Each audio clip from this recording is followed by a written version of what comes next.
Afternoon, everyone. My name's Gail, and we are having our lunchtime learning with Sinead Sharkey-Steenson.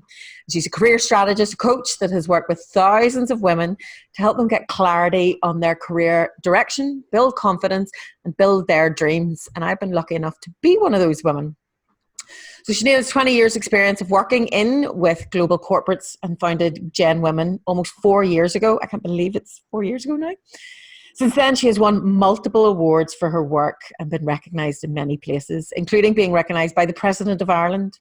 And she's developed leadership and coaching programs for girls and women in organisations across Ireland and the UK, including our own Lean In Leadership in 2018 with our own co-chair, past co-chair, Lisa Strutt, which was a brilliant experience and some fantastic workshops then. She's also the founder of the Female Entrepreneur Lean In Network, which has grown so much that she's now one of our regional leaders as well in her own right. And that was last year. And as of that, she attended the leadership conference in San Francisco with myself last year, which was fantastic. And we got so much from it. So I am now going to hand over to Sinead to give the presentation. And I hope you all enjoy.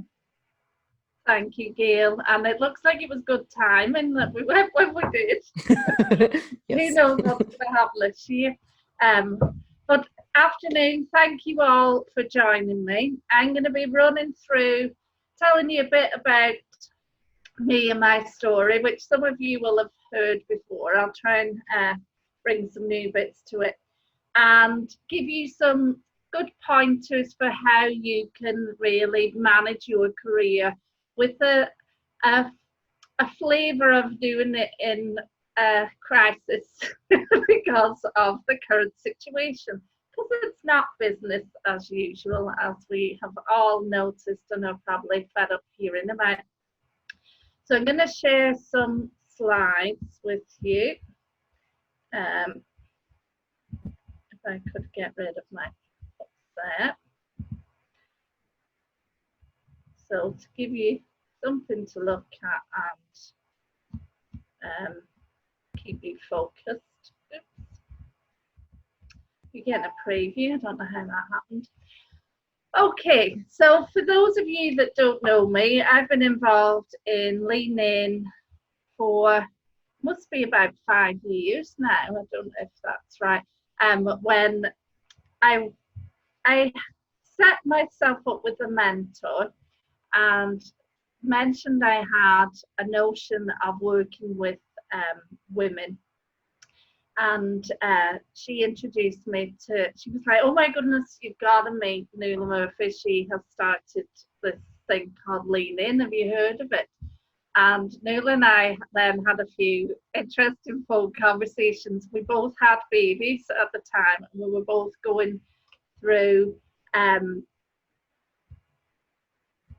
oh, sorry, I'm getting the waiting room pop up. We were both going through breastfeeding and all of those fun things at the time. And then she brought me in to do a session, and I've never left, basically. I've been heavily involved since. So I'll tell you a bit about me and some of my career ups and downs, and then we'll get into some good pointers for you. So let us know how you're doing in the chat, and Gail will keep me up to date with anything that I need to know. I don't know if this is going to now work because there's that. Yeah. Okay. Right. So here's me. That's very Belfast, isn't it? Here's me. Here's me at the age of 7, and me at a Lean In event not that long ago, probably back when we could meet each other in person. And I would have described myself at 7, maybe not then, but I would describe myself now at 7 as being quietly confident. Quiet being the thing that everybody else saw, confident being the thing that I felt and nobody really knew about, and so they just decided I was shy, and that was the label I was given at the time.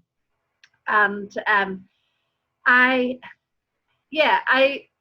loved school. I loved working really hard. I loved making my dad happy because he was a big perfectionist, and you know, so coming home with good results was a really important thing to me at that time. And I was the person that, you know, with a bit of warming up and having seen how the land lay, would be in the centre of things, but I wouldn't be quick to jump in. I always like to stand back, and that's where the shy thing came from. And I'm still like that now. I mean, people would possibly think, yeah, no, you're not shy, Sinead. But but I would say that I still have that reserved way about me. And here I'm showing you, I'm just going to bring up the chat so I can see. Oh, it's lovely to see a few new people on. So welcome, Debbie. Glad you're here on your first event. Here we've got my mum and my dad. And the reason I'm showing you them is because when you're growing up, you know, if you're lucky enough to have both parents with you, quite often they're your biggest role models. And they were role models in lots of ways. But when I think about them and their careers, they had vastly different careers. My mum loved what she did from the get-go. So she went and did nursing, and absolutely, if you talk to her now, I mean, she's retired over 20 years. Her face just lights up about it. And she just loved everything about what she did. My dad, on the other hand, was an accountant. And I'm sorry, I've just seen Melanie Coy's just joined the group. He was an accountant and he didn't love what he did. Not because he loved numbers and all the rest of it, but I think he just always felt like a square peg in a round hole. And he had lots of career ups and downs. So he went through multiple redundancies. And, you know, that was a real struggle. You've got a family. I'm the youngest of 4 children. You've got a big family to look after. You know, that's an awful lot of stress, without a doubt. Sorry, this keeps freezing on me. And so my dad, I'm the youngest of 4 by 5 years, which others may have heard me say, you know, obviously I was a happy accident, or they were trying their best to get perfection. And my dad put a lot into me when I was growing up because he was around more for me. So he had great ambition for me, and his great ambition was that I would be an international lawyer. And so he was like, you know, you work hard, you'll be really successful. I don't know what the job meant, but it sounded glamorous. And Mrs. Huxtable from the Cosby Show was a lawyer, and she always seemed really fancy. So I thought, wow, that sounds amazing. Sad what we know about the Cosby Show now, but there you go. And unfortunately, when I was 15, my dad died very suddenly. And obviously, that was a really challenging time. But one of the big ongoing impacts for me was suddenly my compass was gone. My direction was you know, away, and I had no idea what I wanted to do. And that sense of feeling lost has been a big part of my career for many years, and I'm sure some of you can recognize that. But I did know one thing, that I wanted to go to university, and this here represents me at university. And I thoroughly enjoyed it and threw myself into university life when I moved to Belfast. And I got a first in partying and a 2-1 in psychology. And I absolutely loved studying psychology, enjoyed the whole bit of getting inside people's brains, you know, understanding how people tick. But I got to the end of it, and came out and was like, what the hell do I do now? You know, I have no concept of what a future career can look like. And my dad maybe hadn't left me with this desire to be an international lawyer, but he had left me with this real want to be successful and with real ambition. And that's sorry, I'm just doing this. That's really where my focus was. But I had a degree in psychology. That wasn't really going to be the thing that was going to lead me to riches, especially as I didn't want to be a psychologist. So I came out and it was like, oh my goodness, what am I going to do? Sorry about the stuff and starting. My screen isn't working. So I went and, I went into the workplace. I managed to get a job working in HR and discovered very quickly that it wasn't really for me. And what would I do with that? You know, that isn't where I want to go. So off I went back to university, and I did what everybody did in the late 90s, was I studied IT. I went back and did a conversion master's because we were at the start of the first big IT boom, and I was like, that's where I can make money, that's what everybody else is doing. I think probably a few of my friends had applied for it. That's what I'll do.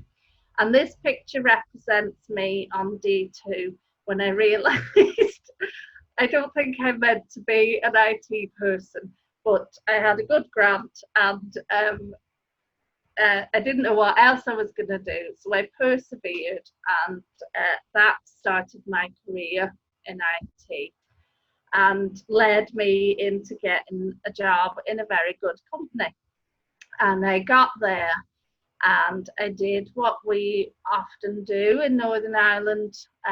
You know, you get a good job, so what do? You buy a car, you get a mortgage, and all of a sudden I felt really stuck.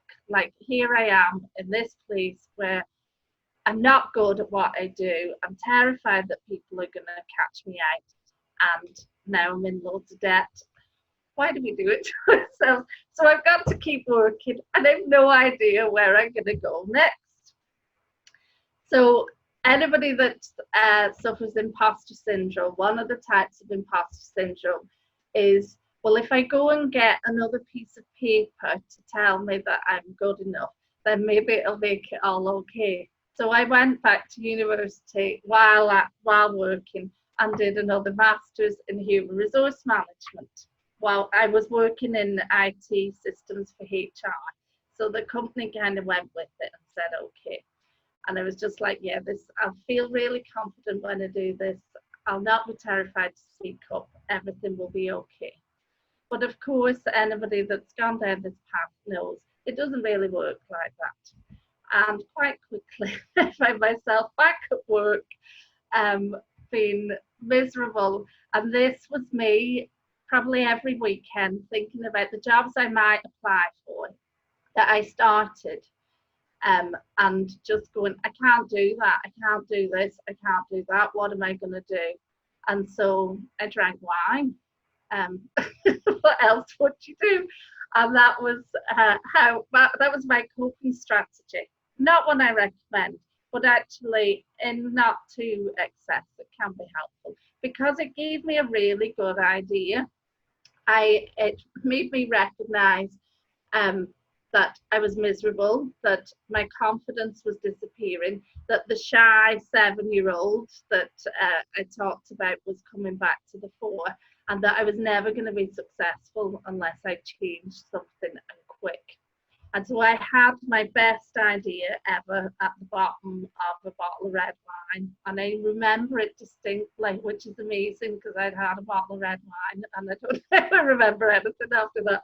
But I had this idea of what I could do at work, and I went in and spoke to my boss the next day and said, well, not the next day, the Monday, I've got it, here's how I can make a difference at work.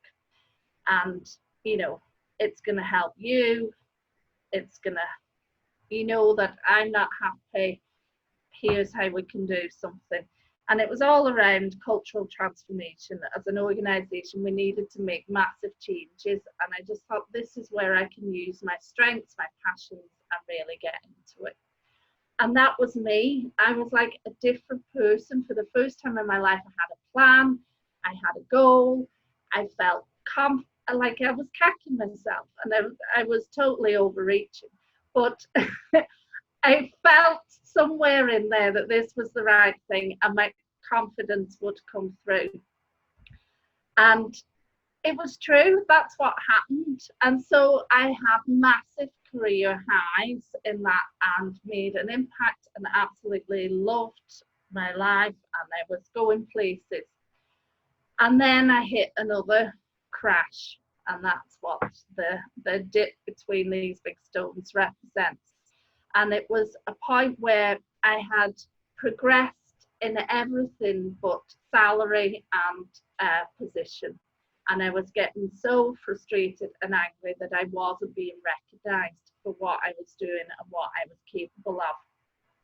And I had to fight a big, dirty fight for a couple of years to get myself recognised. And I'll be honest, that nearly broke me. But thankfully, with the right network around me and support, and me asking to, sponsorship and all the rest of it, those things happened and I got things back on track. But it was while all that was going on, I started to think maybe there's something more for me. And I went and had 2 little girls, and these thoughts became stronger. And that's where I got the idea to start working with women and start a business, because I've been coaching and doing leadership development for the last 10 years. I've been doing cultural transformation, and I just thought, I think I want to really make a difference to how other women approach their careers. And that's when I met Nuala, and we started the Lean In Leadership Programme. And my first session that Nuala brought me in to do was a session on confidence. And I developed a rise and shine process for that session. And I'll never forget that my knees were actually knocking when I was doing that session. I felt like such a fraud, but I knew my message was good, and the support of the room got me through, and people loved it, and that was kind of a stepping stone. And then we have our lovely Gail in the photograph at one of the leadership sessions we did, and that spawned a whole program. And that sense that the message I have and what I can bring can really help people, and thankfully it has. And now there's me meeting the little president. I probably shouldn't say that. He is the nicest man. He really is. But he's recognising a programme that myself and Lisa did for the IFA for girls in football. But yeah, things have gone from strength to strength. I've been working with women all over the world to help them achieve their career goals, and that's my absolute passion. So today's session will give you some of the tools and techniques I use in that. So what about you? What's going on with you? Like, if you could put into 1 or 2 words what's happened to your 2020, let me know, because I did a session like this in January, and I was all, this is gonna be the best year, this will be your year, it's the start of a decade. And then this happened, like we're all suddenly at home juggling who knows what, and and trying not to get ill and all the rest of it. So I'd love to hear what's happening with you. Like, has your 2020 gone to plan? Maybe let's give us a yes or a no in the chat box so I can see. And what I will say is mine has not gone to plan. Of course, nobody's has. But there's still so much opportunity. Thank you, Naomi. No. There are opportunities out there, and what I want to help you today is to, oh, Sarah's far off plan. Kathy Brennan, I love it. We have a yes, because there's still stuff that you can make work, and still opportunities. And actually, in every tough situation, it's a time of creation and new energy, and things will happen. Oh, Becca, I saw you got engaged. Your video made me cry. I loved it in a good way. I was so delighted for you. So brilliant. And Joanne's got more time to plan. Exactly. So let's look at the positives in it. What are the opportunities? Think about it. We've now got the best time in history where we've hit the pause button. And it's time for you to think about, what can I really do next? How can I make the most of this opportunity? So let me know from this, what's your greatest challenge for 2020 now? Is it job security, vision and direction, confidence, strategy, all of the above? So A, B, C, D, or E, so that I know how I can help.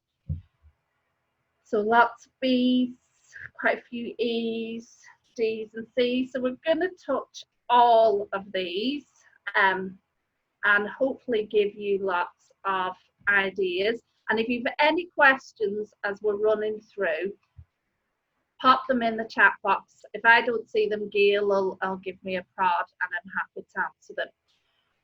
So the first thing is, it's all in your mindset. And now, I'm not about being falsely positive and the woo-woo and all the rest of it. We've got to accept we're going to have up and down days right now. But on your good days, you know, are you focusing on what's something I can do to help me take a step forward today? You know, are you looking at the future and how you can do something positive for yourself? Or are you getting stuck in the quagmire of woe is me? Because there's going to be stuff happening, you know, things that you don't have control over.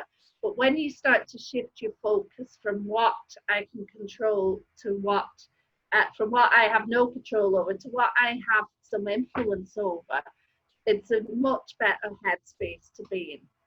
So that's the first thing. And nobody ever created anything from having the, you know, head in their lap, wailing and crying. You know, lift yourself up, give yourself a boot up the arse. I'm doing, I can see Gail laughing, sorry. My thing is, I've been obsessed with this exercise app. I think I need gratuities for it. It's called Body Groove.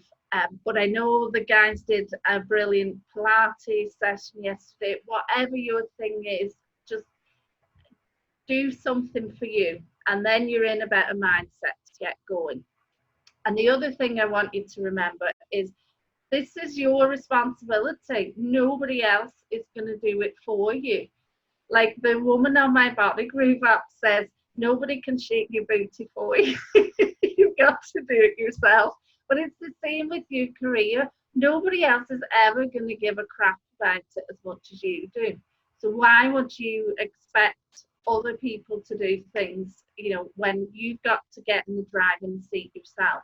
And I have to say, for me, the day I got in the driving seat of my career, yeah, it's not been the smoothest journey, but that was a game changer in my confidence, in my capability, in my success. Everything lifted. So it's up to you to do that.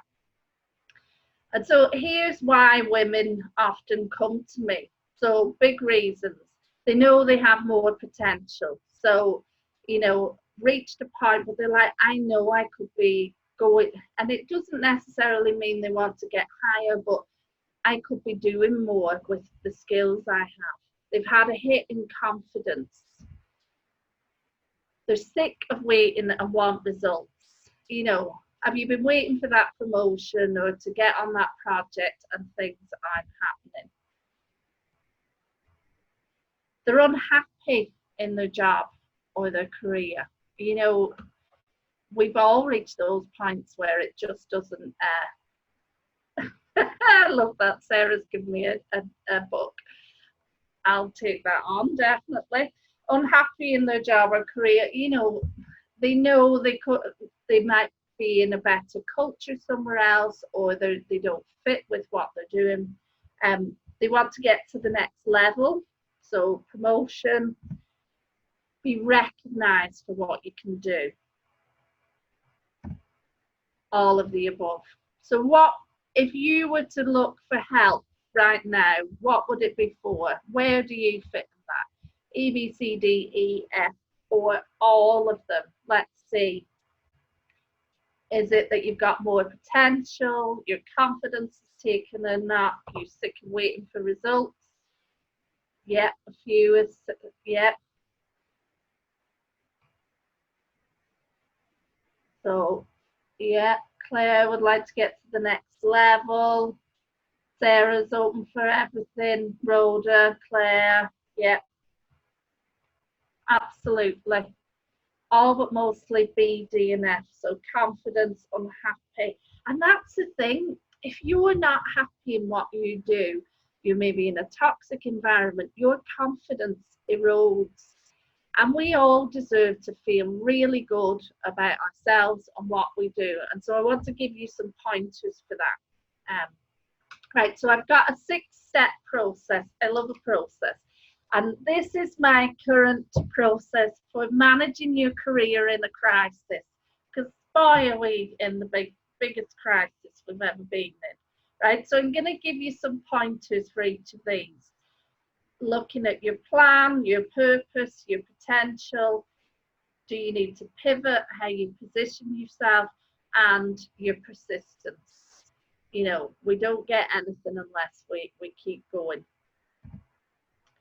So if anyone's any questions, pop them in the chat and I'll keep an eye on them and I'll try and answer them as we go through.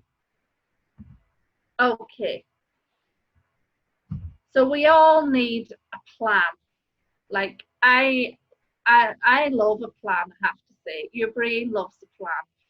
See if you're feeling in a crappy place, whether it's, you know, you're in debt, or you know, your career's not going well, or you're feeling unfit.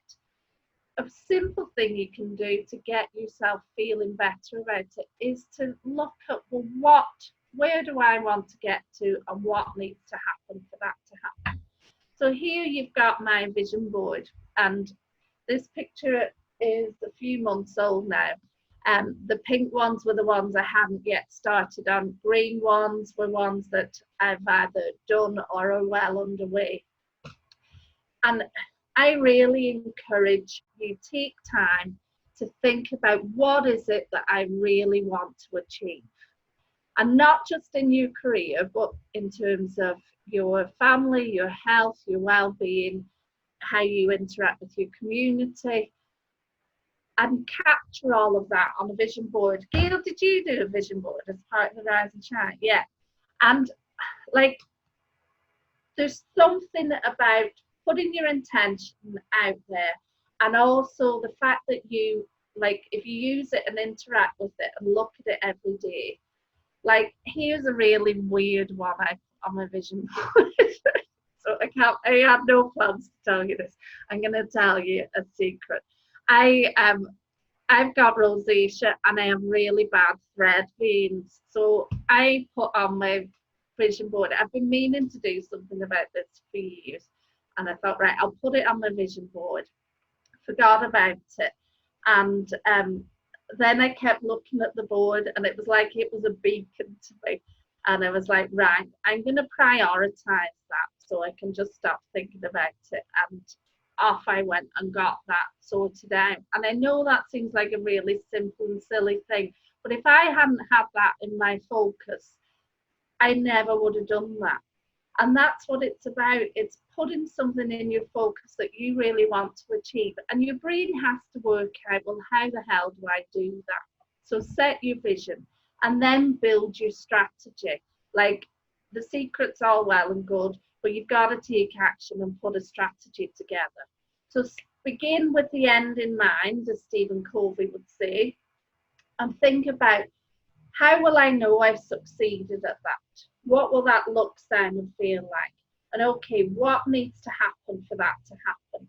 And I think it's a really helpful thing to do right to left planning. So start with the end. And okay, what needs to have happened for that to happen? And then back a step. Okay, so when I've made that happen, what needed to happen for me to make that happen until you get to today? And you've got a strategy that you can work with. Did that make sense? Can I get a yes or no? Because I feel like I got myself a bit tongue-tied there. But hopefully you can see. Got a nice thumbs up from Gail. Thank you. Right. Purpose. Like, it's all very well having a plan and a vision. But do you know what your purpose is, what you want to focus on, where your energy should be? I'm a great believer in putting emphasis on where you get the most energy. And if you are drained by your job or your position in life right now, think back to the times that really energized you. Think back to what's important to you. So what are your core values? What's important to you about your career, about the people you work with, about what you do every day? And capture those things. And to me, they're your values and drivers. What energizes you? And put some focus on that. Get those things on your vision board. Start thinking about, how can I make those more a part of my day? So if I'm not getting enough of this now, how do I get more of that tomorrow, the next day, and so on?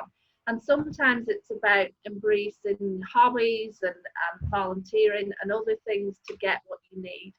But it's always important, I think, to think about what you love in terms of where your energy is, what you're good at in terms of your strengths. And your strengths are the things that energize you. It's no good focusing on strengths that actually don't make you feel strong. What the world needs and what you can be paid for. And people sometimes struggle with the what you can be paid for. But if you start telling people about what your skills are, like, I wouldn't have thought immediately that helping, we had the worst employee engagement survey known to man. It was the worst. And, I could have sat at home and thought, well, I can do something about that, but not tell anybody. And when I told somebody that I thought I could do something about that, well, that started being what I got paid for, instead of pretending to program things that I have no idea what I was doing. Okay. So think creatively. Right, the next P is your potential. I'm going to fire through these quickly so we can get some questions in. What are you really capable of? What strengths are you not using now that could be valuable to the world? What are you doing that's not being seen? Because do you know what I see from almost every client that I work with is that they're all bloody brilliant at loads of stuff, but they take it for granted, and so nobody knows just how amazing they are at that. So it's, oh, I just do that. No, that's not what everybody just does. It's you, and that's part of your potential. So how can you get that out there? So I want you to really hone in on what your strengths are. And I've said already, strengths are what make you feel strong. It's not just that you're good at them. You feel great doing that. It gives you confidence, and you grow the more you do it. So start identifying what those things are. Keep a list. And if you're struggling, ask other people, where do you see me adding the most value? How would you describe my strengths? Because if you've not got confidence, it can be hard to see that. And a question you can ask yourself every day is what did I do today that nobody else did? You know, where did I add value? If I hadn't been there, what wouldn't have happened? And there will always be something. Oh, we've got someone's microphone's on there, Gail. And it's about self-belief. So I want you to listen to what you're saying to yourself. If you're saying, I can't do it, well, you're damn right you can't. But if you start catching that and saying, okay, I can't do it yet, or I don't know how to do that yet, but I'm going to find out, that can make a real difference for you. So if your vision is strong enough, then you can build the belief to do that by talking to yourself about, right, what's the next step? Imagining yourself doing it, and okay, how can I build myself towards that? And be very aware that what you say to yourself is where your self-belief comes from. This is a weird situation we're in right now. I think we can all agree with that. And so it might be time to make a pivot. So a pivot is different from just going in a whole new direction where you have to retrain and start again. Like most people that come to me don't have the luxury of being able to start their career from scratch because they've got bills, they've got the mortgage, they've got, you know, maybe children or whatever it is.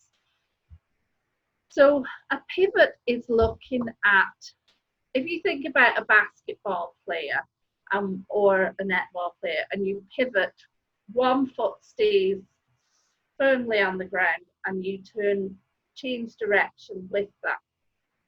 So think of that foot that stays on the ground as being the skills and capabilities and knowledge and experience that you have that could be used for something else. So look at that and go, right, okay, capture all of those. What else could I be doing that is going to energize me? And that's what a pivot is all about. And start thinking about, how can I tell my story so that I can make the pivot, you know, that I can make sense that where I've come from before makes absolute sense to where I'm going to next. You know, Henry, get up here. Henry, sort it out. But that's something that we can all think about. And I've done it, like I used my interest in people and connecting people with how they think and what the passion is, and my planning and almost logic from IT, and pivoted that into cultural change and employee engagement. And so it's looking at, you know, I used my business knowledge and those things, and so it was a build on rather than a start again. But you've got to start looking for the opportunities. And so what are the opportunities in the business you're in, for instance? Things are in a big period of change, so opportunities are there. Can you solve a problem that's there? Or could you solve a problem for somebody else's business? And then you've got to position yourself. So this is all about building your profile. So how are you checking in with people and telling people about what you're capable of, what you're all about? And if there's time at the end, I'll give you a few tips on that. How are you using LinkedIn, like the #1 career platform, to tell your story of what your strengths are and how you can support a business to bring your zone of genius and make a difference? So we've got to get out of the shadows. That's why I have this woman here. If nobody knows you there, then nobody's going to come looking for you. It's as simple as that. So you've got to start talking to people. Even if you start practicing on your dog first and your best friend and, you know, your mom or whoever, and build that confidence of talking about this is my goal, this is what I know I can deliver, here's my experience, and become comfortable about sharing your story. And then look at how does that support the brand that you put out there. So if you're you know, if at work you're accepting all the work, or you're posting about anything and everything on LinkedIn or whatever, what's that saying about your brand?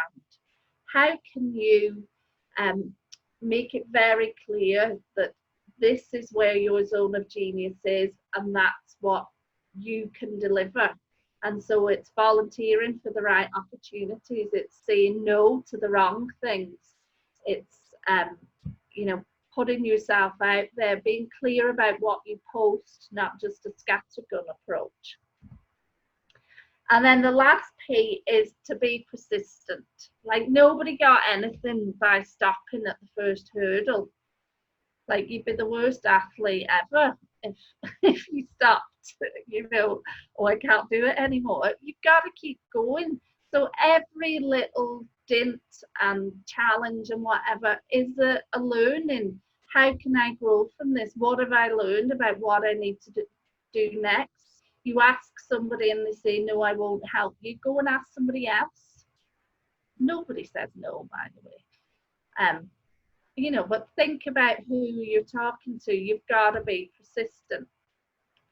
And persistently push yourself out of your comfort zone. Like, nothing that happens under your duvet apart from the things that, yeah, have nothing to do with your career. We'll not say any more about that. But like, if you're hiding all the time, sorry about that. If you're hiding under your duvet going, somebody's going to find me eventually. No, it's not going to happen. You've got to, you know, take a little uncomfortable step every day. Do you think I loved doing webinars when I started? It was the most terrifying thing I'd done, you know, doing videos, whatever. But every day, just doing something that pushes you out there, asking the question, you know, asking for help, going to a mentor, going to somebody and asking for advice, asking for a virtual coffee with somebody that you respect, whatever it is, take that step. And the support is there. Like, you have stepped into the best network in the world. I 100% believe that. Lean In, and the women that join Lean In are super supportive. You know, lean into that, ask for help, go to circle meetings. They're happening online now. Look for who are the right people in your group. If you've not got it in your friendship circle, this is the easiest place to go to. And so this is what I do. I help women to rise and shine. These are the things that I focus on so that you can have a successful career. This is my roadmap for success. So we look at all of the things that I've mentioned, and I can send this out afterwards. You know, where are you building from? What are your values and your vision? What's your story, your brand? How are you getting exposure, building your profile? And then how are you building your strategy for success? So how you talk about yourself, all your marketing materials, how you make impact, how you network, and how you keep evolving, because it's never a one and done. It's a continuous process. So take a wee breath. I'm going to come back to this in a minute. I want to know, hold on, sorry, I didn't know that was on animated. I'll come back up to these. What questions have you got? So, oops, I went too far. What questions have you got? Like, you've got me here right now for another 20 minutes, 10 minutes. What questions have you got? What do you need help with right now? And while you're writing the questions, I'll share some stuff that's coming up that could really help you. So if anyone has a question, if they just either want to raise their hand or I think hold space bar down and they can ask their question that way, Or to avoid me unmuting everyone, or put it in the chat. But fire away if you've any specific questions. We're here to answer them, hopefully, for you. Sorry, my PowerPoint has just gone bonkers. I think I've been pressing too many buttons. My husband always says, and you have a master's in IT. Right, so while you're thinking about questions, something that I want to let you know is that I've run a challenge twice now, and a big announcement today is that I'm going to be doing this with Lean In at the end of June. And so it's all about identifying your next career move. And this has had a huge impact for loads of women that have been through it. And it's not just a move out. It can be a move up. It can be looking, do I want to go elsewhere? And identifying what's that right next step for you and helping you build some confidence around that. So I just want to make you aware of that, because we'll send out in the links. If you sign up to my newsletter, I can keep you posted about this. And it'll be coming up in the Lean In newsletter and various things. So you shouldn't miss it. But you get 5 days of absolute support to help you think about your next steps and your challenge. Right, Kathleen, sorry, it's written. Can you read that out to me, Gail? Yeah, it's 50th anniversary of the Equal Pay Act. Sinead, how can we make a real impact? Well, we shouldn't be having to make the impact is the first thing I would say. But things we can do, I mean, as a Lean In organisation, we can really promote what that means and how far behind we are. And so raising awareness in your organisation, tapping into networks like Lean In, starting the conversations, bringing that to the attention of your HR employers. What are we doing about this? Is the visibility of pay in your organisation? It's by law in the rest of the UK, it has to be brought into Northern Ireland, but there's nothing saying that you can't prompt your company to do that. And making your goals, your wants, your ambitions known to your manager, to your senior leadership, whoever is the right person in your organisation. Don't keep it under your hat. So that would be some of the things I would say. Hope that's helpful. Having been the director of a company with full control of decisions and direction to go into a large corporate, how can I make a difference and reach my full potential? Absolutely understand that, Debbie. So a corporate's a big machine. So it's all about looking at building relationships, building your visibility with the right people in the organisation, and developing a way of talking about yourself. So women are really uncomfortable with this, but developing a way of talking about what you do and what you've achieved that shines a light on it, without having to go, hey, look at me. Like you don't need to be that dick that does that. So we all know that person that does that. This is the I have a few clients on here, they know this is how I get on. But you don't need to be that person. But it is about developing your authentic approach to how you tell your story about what you're doing, what you're achieving, and building the right relationships at the right level, looking at who are your allies, who are your mentors, who are your sponsors, and how to build that visibility in that way, and volunteer to present as often as possible. That would be a key. Yeah, well, I think I'm just going to add there, it's coming up then next week. You're not bragging and you're not showing off if it's based in fact. So feel free to point out your successes. We don't do it enough. Yeah. Becca, that isn't really my zone of genius, but what I would say is always better to get an introduction than make a cold contact.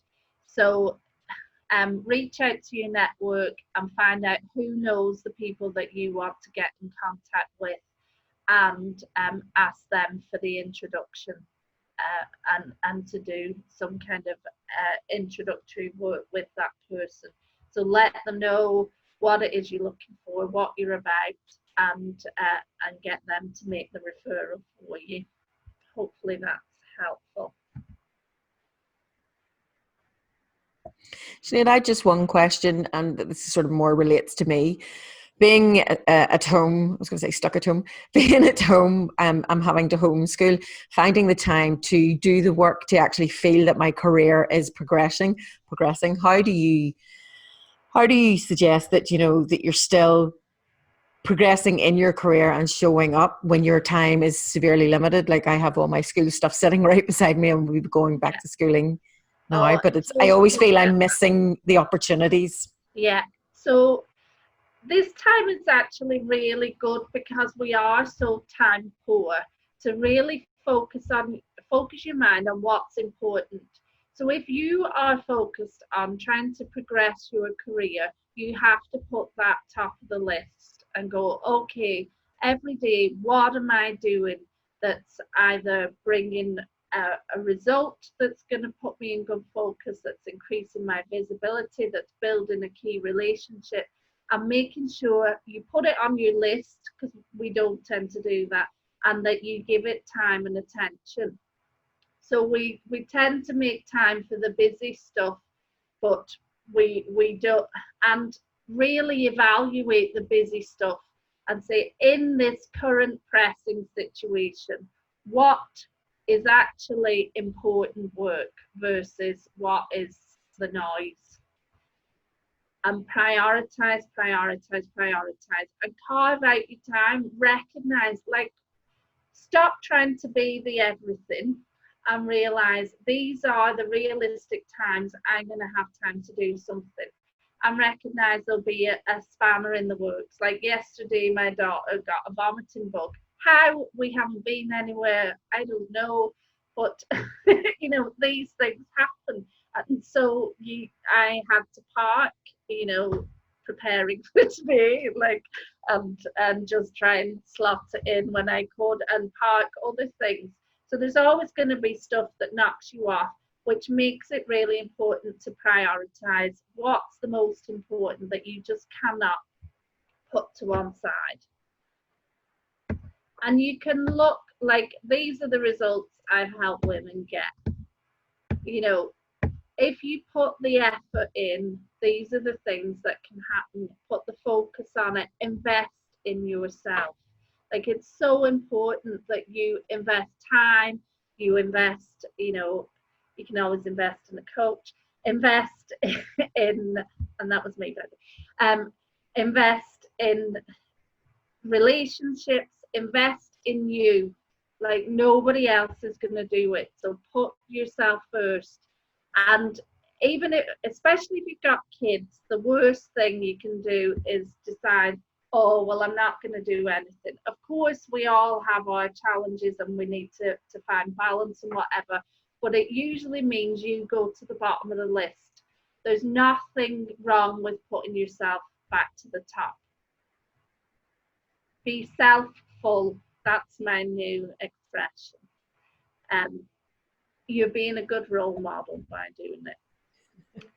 Okay, so I think we're at the end of the time. Any last questions? Becca, yeah, if anyone knows any female-focused investors, then let Becca know. I bet you somebody in your network already does, and you just need to ask the questions. So, yeah. Okay. Sorry, Sinead, I was just going to ask, can I get a sense in the chat if that's been useful or not? So tell me how that's gone for you today. Sorry, Gail. No worries. If everyone just either wants to put a thumbs up, a yay, a wee clap, whatever, if that's been useful. Thank you, Kathy. And I will share Sinead's contact details, Facebook group, and we'll also reshare details of the challenge in the following email. So as we're just coming to the end, and of course as my dishwasher now decides to hum and make a lot of loud noises, I hope you can hear me okay. Wanted to say thank you very much to Sinead for giving us that really useful slide deck and presentation. I've been taking notes again, which I need to remind myself of doing. And also to remind everyone that next Friday we have the I Am Remarkable session. I'm running. It's the first time I've done it online, so please bear with me on that one. But it follows on really well from what Sinead's saying there. You know, we need to step up and stand up for ourselves. And because we're not that good at it, this is a way and how we can self-advocate for ourselves and how we can try and build that confidence so that we're better able to go out and get that promotion. So it's a bit more confidence building. Sinead has done it as well. We both did it in San Francisco. So it's really worthwhile. So I'll be sharing those links in the chat as well as Sinead's there on the last slide. So again, if anyone has any questions, feel free to contact any of us through all the Lean In Belfast channels and we will get back to you. But as I say, there's no more questions come through. I hope everyone has a nice day. Sinead? Yeah, the last thing would be just reach out about if you've any questions. I'm always happy to have a chat. I do have a career clarity call. If anybody wants to book that in with me, I will share the link with Gail to put that out. I don't think I sent you that. And sign up for the Facebook challenge when that comes out because it is a real game changer. I can see a few people on here that have done it. I know they enjoyed it, so would highly recommend. Okay, so thanks everyone and hope to see you in the chat, in social channels, putting down what you got from this and sharing, and next week for our next lunchtime learning session. Okay, so thanks very much. Bye.